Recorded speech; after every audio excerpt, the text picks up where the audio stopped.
1525. Sì. Lo so, perché io lo so, Presidente, la conosco. Ogni tanto lei quando cita il numero perché ha controllato Rete Veneto, Antena 3, no? Io l'ho detto anche in conferenza stampa sì. l'altro giorno.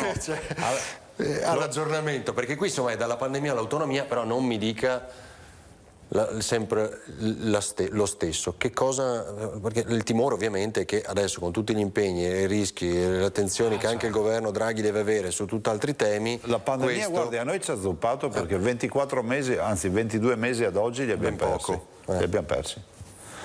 Abbiamo avuto 4 anni, 4 governi, perché in Italia funziona così, Gentiloni, Conte 1, Conte 2, Draghi, quindi non c'è stata anche stabilità, però stiamo andando avanti. Si sta discutendo per una legge quadro e se accettasse il Ministro Gelmini le osservazioni che stiamo facendo, noi siamo disponibili a sottoscriverla e quindi ci sarebbe già il primo passaggio fondamentale per arrivare alla firma dell'accordo del governo.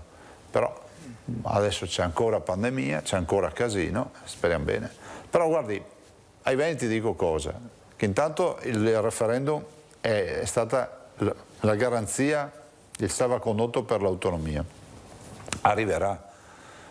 Non so i tempi, però noi ci stiamo andando da fare, ma indietro non si torna più, questo è un processo che è iniziato.